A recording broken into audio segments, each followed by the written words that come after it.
همه چی از یه تماس شروع شد. یه پرواز به کیش، یه صدای مرد ناشناس و چند ساعت بعد همسرم با 7 ضربه چاقو توی بیابون پیدا شد. من دکتر فرهاد سمیعی هستم و این داستان زنیه که 2 شوهر داشت که زندگی منو تغییر داد. داستان قربانی اعتماد، پارت اول.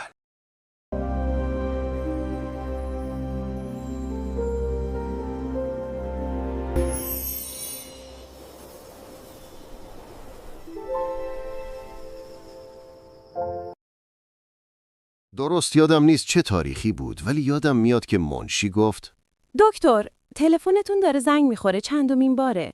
همسرتون هستن. دستای خونیم رو شستم و رفتم جواب دادم. سلام غزاله جان، چطوری؟ پرواز چطور بود؟ رسیدید کیش؟ آره، همه چی خوب بود. جات خیلی خالیه فرهاد. چرا هرچی زنگ میزدم جواب نمیدادی؟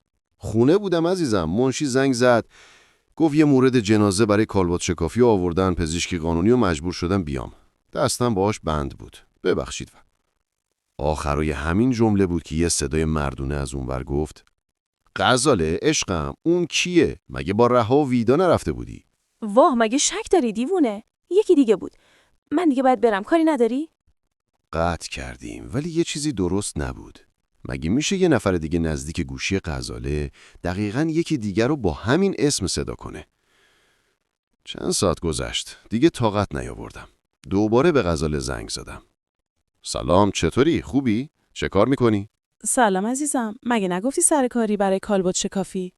چرا؟ ولی گفتم یه حالی هم از همسرم بپرسم. مزاحم نمیشم، خداحافظ. شنیدن همین جمله از دهن غزاله خیلی شک برانگیز بود، ولی بیشتر از اون سکوت خیلی زیاد پس زمینه منو اذیت میکرد. تقریبا شب شده بود و باید رفتم خونه.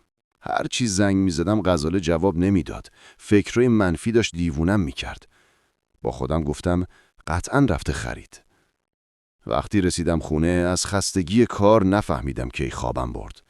موقعی که بیدار شدم ساعت 11 شب بود. اما حتی یه پیام، یه زنگ، هیچی از غزاله نداشتم. این دیگه زیادی عجیب بود. یعنی حتی گوشیشو چک نکرده بود؟ کاری از دستم بر نمی اومد. حتما یه جا داشت خوش میگذروند. با همین فکر شب رو صبح کردم. صبح اول وقت منشی زنگ زد. با یه صدای لرزون گفت دکتر، میشه بیاین؟ یه جسد آوردن که حتما باید خود شما ببینینش. یعنی چی حتما؟ مگه چه جسدیه؟ مگه جسد کیه؟ نمیتونم پشت تلفن بگم دکتر. فقط بیاین زودتر لطفاً. یعنی جسد کیه که من باید برم؟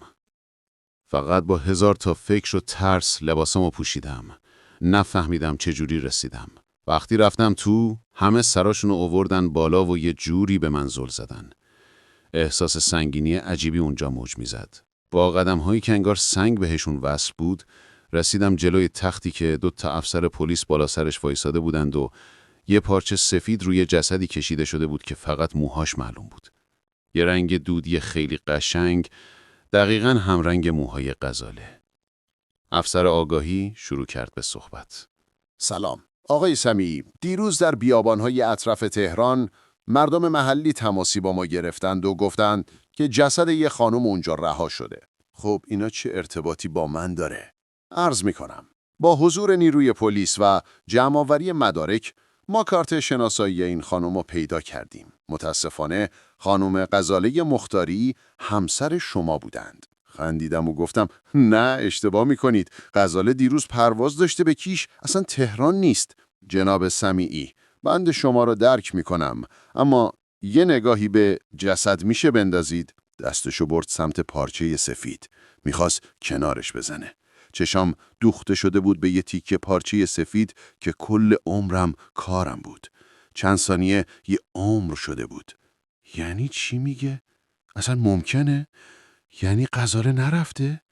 یعنی غزاله هست واقعاً؟ پارچه رو زد کنار. چشمای خیره من که حتی پلک هم نمیشد بزنم خشک شد و از گوشه چشمم یه قطره اشک افتاد. خدای من، خود غزاله بود. لخت روی تخت جای چند ضربه چاقو وسط سینش بود. این چطور ممکنه؟ وسط افکارم یه صدایی اومد. جناب سمیعی، این پرونده یک مرگ طبیعی نیست و میدونم متوجه هستید. همسر شما مقتول پرونده هستند و شما باید به ما کمک کنید برای پیدا کردن قاتل. حتی نمیتونستم باورش کنم. همه چی مثل یه خواب مسخره بود. شاید واقعا هنوز خوابم. 2 محکم زدم توی صورتم. جناب سمیعی، این خواب نیست، یه واقعیت تلخه. با صدای لرزون و بغض‌آلودم گفتم من چه کمکی باید بکنم؟ بهم بگید همسرتون رو آخرین بار چه زمانی دیدید و چه کاری میکردن و چه برنامه‌ای داشتن؟ دیروز صبح قبل از رفتنش به فرودگاه میخواست بره کیش با 2 از دوستاش، ویدا و رها. دیروز چند بار زنگ زده بود به من و خانم منشی اسم دوستاشو تازه به هم گفت و با هم صحبت کردیم. گفت رسیدم کیش. فقط چی جناب سمیعی؟ فقط موقع مکالمه صدای یک آقایی رو شنیدم. صدا کرد غزال عشقم، اما به هم گفت یکی دیگه بوده اون اطراف. اگه میشه لطف کنید شماره دوستاش رو برامون بنویسید. بله، چشم. توی تمام این مکالمه چشمم به جنازه یک کسی خشک شده بود که تا همین دیروز داشت با من زندگی میکرد. عاشقش بودم، عاشقم بود. ولی یه چیزی جور نبود. اون پرواز کرده بود کیش. اصلاً بیابونه‌های تهران چی کار میکرده؟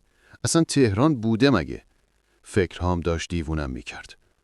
منشی گفت آقای دکتر، اگر میخواید برای کالبدچکوفی دکتر جمشیدی رو صدا بزنم تا بیاد. اون لحظه همه جونم رو، زورم رو گذاشتم پشت صدام و گفتم نه، خودم انجام میدم. حس عجیبی بود. آدمی که دیشب کنارم خواب بود، الان جسم بیجونش روی تخت بود. آدمی که دیروز دستش رو گرفتم، الان دستاش جونی نداره. رفتم نزدیک جسم غزاله. جای 7 ضربه چاقو روی سینش بود. چاقوها به شدت شکاف داده بود سینه رو. به نظر می اومد کار یک مرد باشه، چون این شکاف زور یک مرد رو نشون میداد. از اون بدترین که وقتی مقتول با بیشتر از 2 یا 3 ضربه چاقو کشته میشه، نشون از یک نفرت عمیق میده. نفرتی مثل زنی که به همسرش خیانت کرده یا همچین چیزی. کالبدچکافی میکردم و همزمان فکر. نمیتونستم حتی 1 ثانیه باورش کنم. تمام صورتم خیس بود و دستام رنگ قرمز خون زیباترین زنی که دیده بودم. پرونده رو تکمیل کردم و دادم به منشی تا به پلیس ها بده و گفتم هر وقت اومدن گرفتن به من بگو که مراسم تشییع رو برگزار کنم. من همون روز همون جا شکستم. اومدم خونه و تا خود صبح با تک تک وسایل غزاله که بوش رو میداد و خاطره ای ازش زنده میکرد ترک میخوردم و تا صبح وجودم خالی شده بود. صبح افسر آگاهی با هم تماس گرفت. جانم بفرمایید. سلام آقای دکتر، ببخشید اگر وقت دارید یک سر تشریف بیارید اداره پلیس. موضوع بسیار مهمی رو باید بهتون بگم. چی شده؟ چیزی شده؟ پیدا کردین قاتلو؟ نه هنوز، اما میکنیم. موضوع چیز دیگه ای هستش. اگر حضوری بیایید ممنون میشم. باشه، الان میام. لباسام رو پوشیدم و راه افتادم. دیگه هیچ چیز از دیشب نمیتونست منو شوکه کنه. من بدترین اتفاق دنیا رو تجربه کردم، اما بعدها فهمیدم زهی خیال باطل. وقتی رسیدم به اداره پلیس، توی سر خودم 1000 تا سوال بی جواب بود. نمیدونستم چه اتفاقی افتاده. وارد اداره شدم و افسر پرونده منو به اتاقش صدا زد. وقتی وارد شدم، در و بست و با قدم‌های خیلی آهسته، با نگاه‌های سنگین به من رفت پشت میزش. متوجه این نگاهی سنگین نمی شدم. یعنی به من شک کرده بود؟ سلام جناب سمیعی، بازم تسلیت میگم بهتون. ممنون. میشه چیزی که میخواستید و بگید؟ شرایط روحی خوبی ندارم، اصلا لهم. عرض میکنم خدمتتون جناب سمیعی. با دوستای همسر شما صحبت کردیم و اونها گفتن که از 4 روز پیش همسر شما رو ندیدن. فقط 1-2 بار تلفنی حرف زدن و اصلا سفری در کار نبوده. چی دارید میگید؟ مگه میشه؟ شماره ها رو اشتباه دادم. پرسیدید خانم ویدا آرمانی و رها تماسب. بله جناب سمیعی، خودشون بودن. من متوجه تعجب و حیرت شما هستم، اما این پرونده بسیار پیچیده است. قربان، تماس‌های اون 2 نفر رو چک کردیم، درست بود حرفشون. آنتن‌های مخابراتی که گوشیشون بهشون وصل شده رو چک کردیم. اونها اصلاً از تهران خارج نشدن و حتی نزدیک محل پیدا شدن جسد هم نبودن. جناب سمیعی، شما چیزی میدونید به ما نمیگید. شما در گذشته فراموشی نداشتین، با همسرتون مشکلی داشتین، دعوایی داشتین؟ افسر پلیس داشت اینها رو میگفت، ولی حتی یک ذره هم برای من اهمیت نداشت. اون گفت نرفته کیش، با دوستاش نبوده. اینا یعنی چی؟ غزاله دروغ گفته به من. بند افکارم باز با صدای افسر پلیس پاره شد. جناب سمیعی، اگر چیزی میدونید به ما بگید لطفاً. من هر چی میدونستم و گفتم. گزارش کالبد شکافی رو هم تحویل دادم. من نه فراموشی داشتم نه دعوایی داشتیم تو این روزا. جناب سمیعی، یه مطلب دیگه هم هست که نمیدونم چطور بهتون بگم، اما باید گفته بشه. تلفن همسر شما چند تماس در روز کشته شدنشون از یه شماره ناشناس داشته و به آنتن‌های مخابراتی تهران وصل شدن. بعد از چند ساعت آنتن‌های مخابراتی که گوشیشون بهشون وصل شده بود داخل یک محدوده بودن که به نظر میاد در کنار هم بودن. خب این خط مال کی بوده؟ متاسفانه سیم کارت به نام کسی نبود و با توجه به زمان قتل از چند ساعت قبل هم گوشی همسر شما و هم این شماره خاموش میشه و نمیشه ردی ازش گرفت. نمیدونستم چجوری باید رفتار کنم. داد بزنم، گریه کنم، خودم رو بزنم.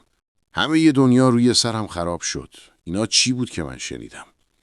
غزاله، همسری که 6 سال باهاش زندگی کردم، چطوری، یعنی چی کار کرده؟ نفهمیدم چی شد. چشمام سیاهی رفت. وقتی باز شد افسر رو دیدم با یه لیوان آب قند. جناب سمیعی، بخورید. چند دقیقه از حال رفتید. من دیگه جونی نمونده بود برام. اصلا واسم مهم نبود به من شک داره یا هر چیز دیگه ای. باید میفهمیدم خیلی چیزا رو. با تمام احترام به همسرم بهش گفتم راستش من... چی جناب سمیعی؟ من فکر میکنم همسرم با کس دیگه ای جز من در ارتباط بوده. چند وقت بود چشمم رو روی نشانه ها بسته بودم. فکر میکردم الکی بددیل شدم. فکر میکنم اون شماره تلفنم برای همون هستش. خب این خیلی توی روند پرونده تفاوت ایجاد میکنه. از شما میخوام در دسترس باشید. میتونید فعلا برید. توی سرم گفتم برم کجا؟ برم توی اون خونه؟ وقتی نمیدونم الان باید ناراحت باشم یا خوشحال؟ مگه میشه خوشحال باشم؟ نکنه من نمیدونم چی به سر زندگیم اومده، چی به روزم اومده. توی راه برگشت تصمیم گرفتم خودم بیفتم دنبال این قضیه و برم با دوستای غزاله حرف بزنم. برای همین به جای خونه رفتم دنبال واقعیت. اولین کار باید میرفتم سراغ آدمایی که گفته بود با اونها رفته سفر. اول به رها زنگ زدم. نمیدونستم چی رو باید باور کنم. اون پرواز به کیش، اون صدای مرد یا چشمای بیجون غزاله روی تخت سرد کالبد شکافی. فقط یه نفر شاید جواب این کابوس رو میدونست. رها. پایان قسمت اول و در ادامه قسمت دوم زندگی پنهانی غزاله به زودی منتشر میشه. خوشحال میشیم کانال سایه های خیال رو سابسکرایب کنید و دکمه زنگوله رو هم بزنید. ممنون از همراهیتون.